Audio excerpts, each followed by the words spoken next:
Hello दोस्तों भाई, आज मेरे साथ में है अभिषेक भाई जिन्होंने खरीदी hero extreme 125R। Recently hero ने इस मोटरसाइकिल को लॉन्च किया है और काफी ज्यादा पॉपुलैरिटी इसको मिल रही है, काफी लोग इसको पसंद कर रहे हैं। अभिषेक भाई गाजियाबाद के उन लोगों में से एक हैं जिन्होंने सबसे पहले एक्सट्रीम 125R को खरीदा और शायद से ये गाजियाबाद की फर्स्ट एक्सट्रीम 125R आप कह सकते हो। अब भाई ने काफी अच्छा चला लिया है, सर्विस वगैरह भी हो चुकी है, तो भाई से जानेंगे इनका एक्सपीरियंस कैसा रहा है इस डिटेल्ड कस्टमर रिव्यू वीडियो में कि हीरो एक्सट्रीम 125R इनको कितने की पड़ी, क्या इसके साथ में इनको प्रॉब्लम्स आ रही हैं, क्या डीलरशिप का फीडबैक रहा है और क्या हीरो एक्सट्रीम 125R आपको खरीदनी चाहिए या नहीं खरीदनी चाहिए। तो अभिषेक भाई, स्वागत है आपका हमारे चैनल पर। Thank you. और अभिषेक भाई, इस बाइक के बारे में बात करने से पहले मैं आपसे जानना चाहूंगा, आप इससे पहले कौन सी मोटरसाइकिल चला रहे थे? मैं इससे पहले FZS चला रहा था version 2। Yamaha FZS version 2। Yamaha का ठीक है। 150 और सीसी। इसको खरीदने से पहले आपने कौन कौन सी मोटरसाइकिल देखी थी? मैंने एक रेडर देखी थी, FZS का न्यू मॉडल भी देख रहा था मैं, बट ये मुझे माइलेज के लिए बेस्ट लगी, सो मैं इसमें गया। ठीक है। और इसको खरीदने से पहले क्या आपने इसके वीडियोस वगैरह भी देखे थे? हाँ, ऑब्वियसली मैंने यूट्यूब पे कुछ वीडियोस देखी थी जो 66 के अराउंड में माइलेज क्लेम करते हैं। और बिल्ड क्वालिटी का तो नहीं था उसमें भी, बट हाँ, इसका जो ओवरऑल एक्सपीरियंस मैंने देखा वीडियोस में बहुत अच्छा था। अच्छा, अब आपने जब रेडर देखी थी तो आपको रेडर में क्या कमी नजर आई? रेडर का मुझे एक्चुअली थोड़ा सा ना लुक में थोड़ा कम लगा, और एक माइलेज का सबसे मेन जो था, उसमें 50-55 के अराउंड में माइलेज मेरे फ्रेंड्स के पास भी है। अच्छा। उन्होंने बताया कि 50-55 माइलेज आ रहा है, बट इसका मुझे 66 क्लेम करती है, तो मुझे ये था कि 60 के अराउंड में तो दे ही देगी। चलो, अब इसके माइलेज वगैरह के बारे में भी जानेंगे। अब सबसे पहले जानते हैं कि आपने जब इसको खरीदा तो आपको ऑन रोड कितने की पड़ी है गाजियाबाद में? ऑन रोड मुझे 1,22,500। ठीक है। अब मैं अपनी ऑडियंस को बता देता हूँ, एक्सट्रीम 125R में दो वेरिएंट कंपनी ने लॉन्च किए हैं। एक नॉन ABS है जिसकी एक्स शोरूम प्राइस जो है वो लगभग 95,000 है, और एक ABS वाला मॉडल है जो हमारे साथ में है जिसकी एक्स शोरूम प्राइस जो है वो 99,900, लगभग 1 लाख रुपए के आसपास है। बाकी यूपी में गाजियाबाद में जो है वो 10% के आसपास RTO होता है। और भाई ने जो 1,22,500 बताया, ये विद एक्सेसरी प्राइस है। विद एसेसरीज है, जिसमें से अभी एसेसरीज कुछ टाइम के बाद मिलेगी। उसका चार्जेस अभी कंपनी ने नहीं लिया है। वो कितना बताया? 2,500। यस। उस एक्सेसरी चार्जेस में मैं एक्सेसरी की अगर बात करूं तो लेग गार्ड होगा और लेडीज फुटर्स वगैरह होगा, शायद से सीट कवर कंपनी ऐड करे।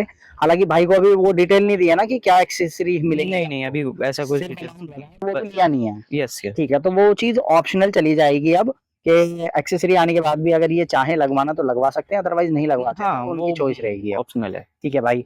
और अभी तक आप यामाहा चला रहे थे, यामाहा के डीलरशिप या सर्विस नेटवर्क जो है वो हीरो के कंपैरिजन में छोटे हैं, और उनपे भीड़ वगैरह भी जो है उतनी ज्यादा नहीं होती जितनी की हीरो पे होती है। तो आपको इसका डीलरशिप का बिहेवियर एक्सपीरियंस कैसा लगा? नहीं, चाहे वो सर्विस की बात करें चाहे सेल्स वाले की बात करें, मतलब सेल्स टीम भी अच्छी थी।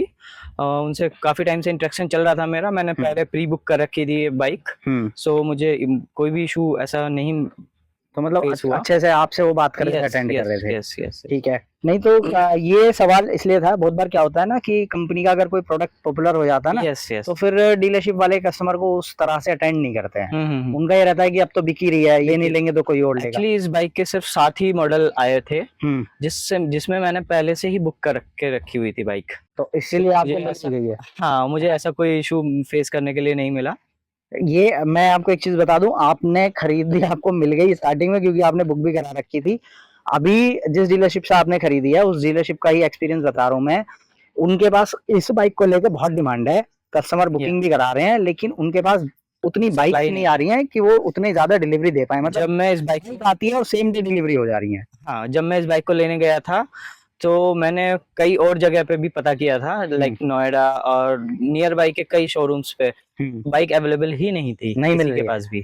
तो मतलब डिमांड तो इस बाइक को बहुत अच्छी मिली है, और जिसका एक रीजन इसकी लुक्स है। या ठीक है, looks and mileage is the best. मुझे तो ये लुक वाइज बहुत अच्छी लगती है।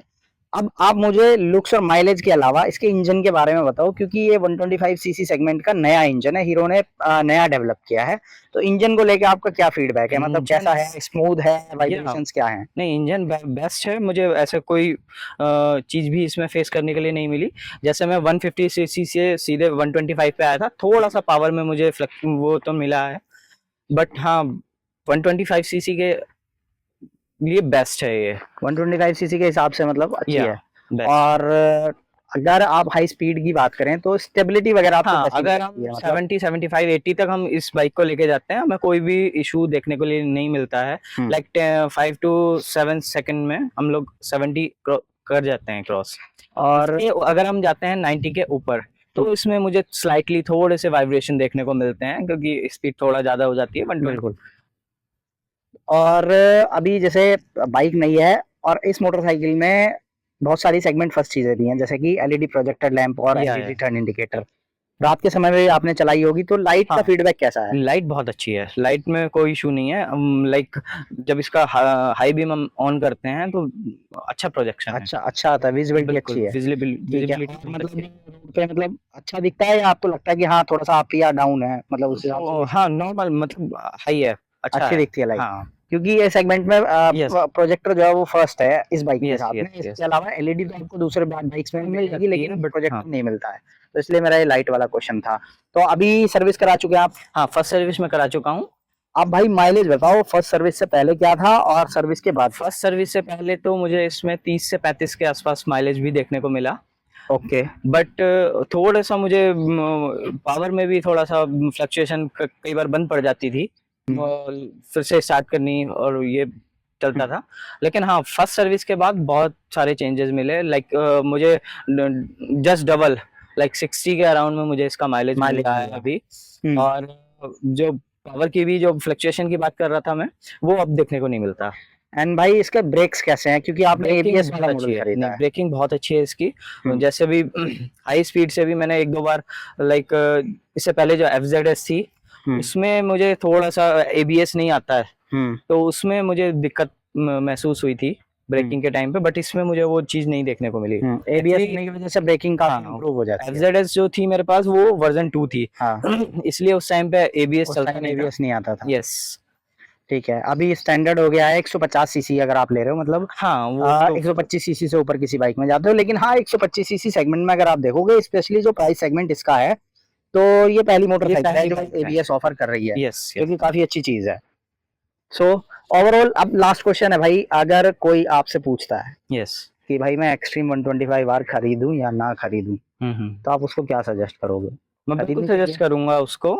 बट हाँ, थोड़ा सा जो प्लास्टिक की बिल्ड क्वालिटी, बस ये मुझे एक नेगेटिव जो पॉइंट मिलता है इसमें वो मिलता है। अदरवाइज इसमें कोई कमी नहीं है बाइक में।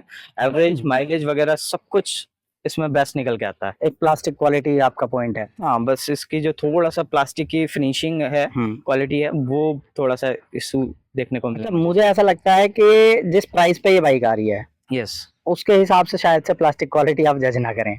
हाँ, क्योंकि एबीएस के साथ 1 लाख रुपए में बाइक देना, हाँ, वो ये बड़ा चैलेंज है कंपनीज के लिए। इस सेगमेंट की जो, जैसे रेडर आप देख के आए, पल्सर है, होंडा एसपी है, तो ये 1,03,000, 5,000, 6,000 रुपए के आसपास आपको एक्स शोरूम मिलती है, और उनमें आपको एबीएस भी नहीं मिलता। हाँ, अगर उनमें एबीएस आए तो और 3,000 रुपए के आसपास बढ़ जाएंगे। तो मोटा मोटा 10,000 रुपए के आसपास का गैप बनेगा। हाँ, तो शायद से कंपनी ने बिल्ड क्वालिटी पे ध्यान ना देके इसके इंजन और ब्रेकिंग वगैरह पे बेटर ध्यान दिया है। तो ये थे हमारे साथ में अभिषेक भाई, जिन्होंने अपना एक्सपीरियंस शेयर किया हीरो एक्सट्रीम 125R का। और फिलहाल भाई की बाइक बहुत अच्छी चल रही है, उम्मीद करते हैं ऐसे ही आगे भी अच्छी चलती रहे। और आप लोग बताओ कमेंट में, हीरो एक्सट्रीम 125R आपको कैसी लगती है? क्या आप इस बाइक को खरीदना चाहोगे या नहीं? कमेंट करना, वीडियो पसंद आया लाइक करना, और किसी और बाइक का अगर आप ओनरशिप एक्सपीरियंस कस्टमर रिव्यू देखना चाहते हो तो वो भी हमें कमेंट में जरूर बताना। और इसी तरह के न्यूज रिव्यूज कंपैरिजंस देखने के लिए चैनल को सब्सक्राइब करें और नोटिफिकेशन बेल को ऑन करें।